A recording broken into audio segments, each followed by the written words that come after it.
Papperny, get to camp control. Papperny, get down to camp control immediately. I heard over the loudspeaker while I was in federal prison. I heard that while I was running the dusty dirt track.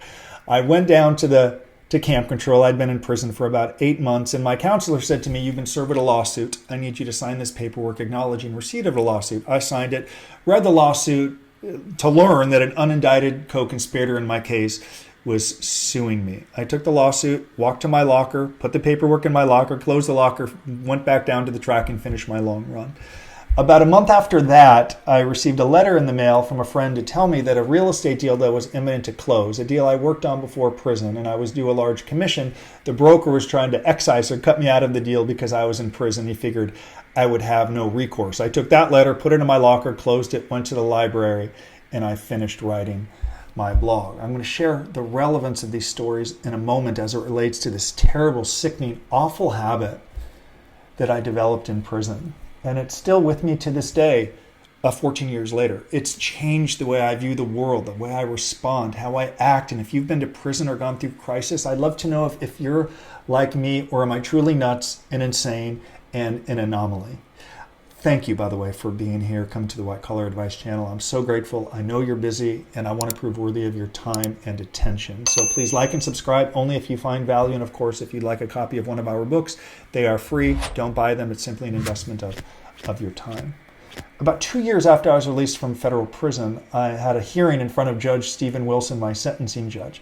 I'd come into a tax refund, and I'd asked my probation officer if I could keep some of the resources to build my career as a consultant and ethics speaker. He said, "You can keep some, but it's not up to me, it's up to the judge." And in front of Judge Wilson, I asked if I can keep some of the resources, and he said, "No.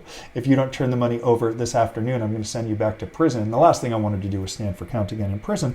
But then he went on to try to embarrass and mock me in front of the courtroom. As articulated in Ethics in Motion, he said the last thing America needs is a felon speaking on ethics. I think he made fun of my speaking event at the FBI, at business schools, and elsewhere.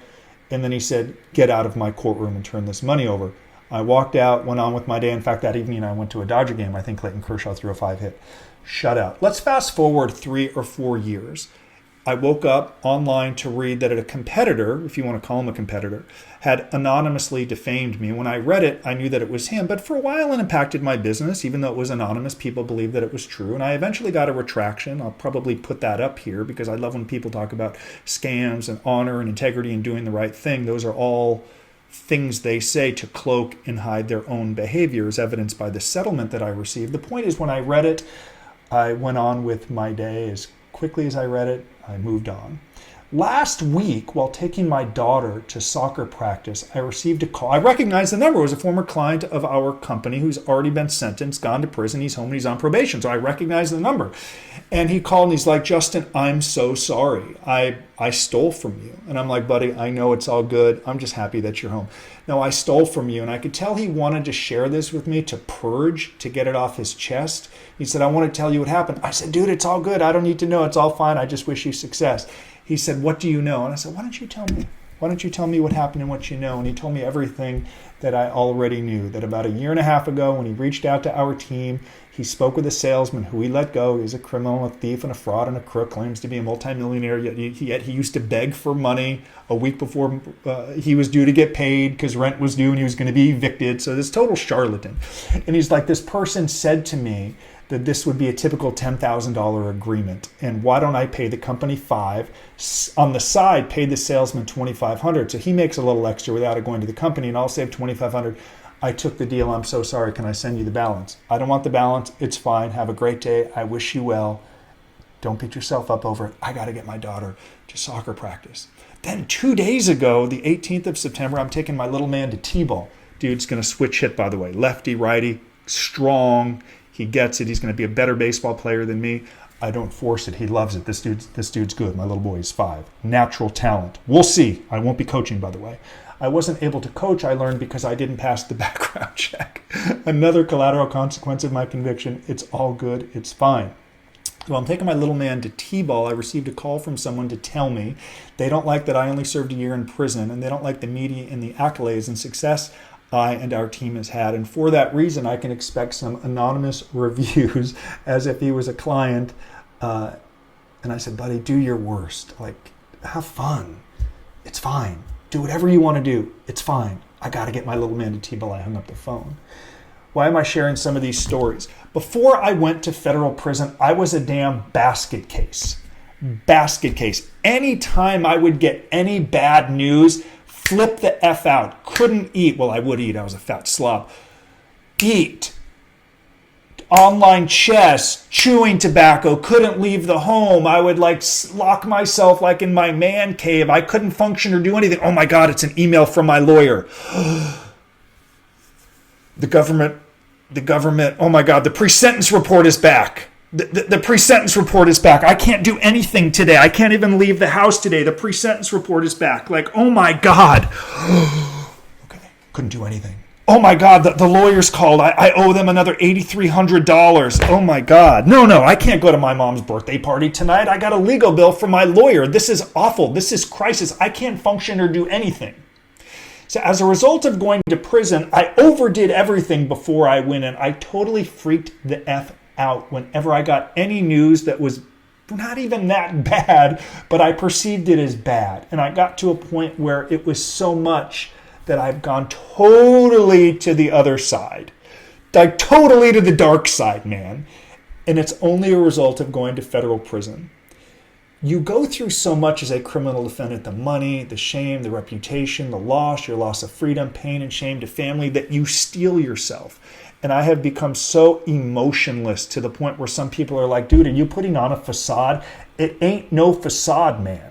So when I find out that I'm getting sued from someone who should have got indicted and gone to prison, or a broker is trying to stiff me out of a $100,000 real estate deal while I was in prison, money that I needed and earned, or I learn that a judge mocks and makes fun of me in a courtroom, or I learn that a so-called competitor tries to anonymously defame me online under the guise of he's honest and ethical, or someone on our team who is a thief took money on the side, here's how I respond. It's all good, man. It's fine. It's a wicked, sickening, wretched world, and there are charlatans and thieves who steal from us, and they're going to continue to hurt us. I do wish I had more of a response, and here's the downside to it. When I get really great news, I respond the same way.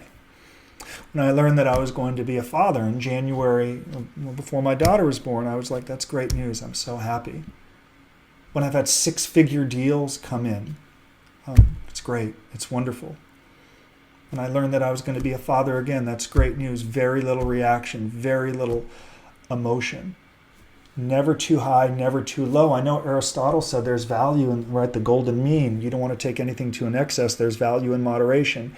But I have taken it too far as a result of my experience through the criminal justice system. I wish I responded differently when I found out that someone tried to steal from me, or hurt me anonymously online, which impacted my business and my family. I wish I responded differently when my sentencing judge, I'd hoped that he would appreciate my efforts to make amends rather than mock me. And I wish, as I continue to get wonderful and great news in my life, that I appreciated it. Indeed, my wife and others whom I love and support, who love me, will say, you are emotionless. It's like, is this a facade? You are like so steel to anything, both good and bad. And that's the conditioning that followed as a result of my experience through the criminal justice system. And I will tell you, maybe I'm filming this video with hopes that I will do better, that I will begin to show more emotion when good and bad things happen, as any human being should.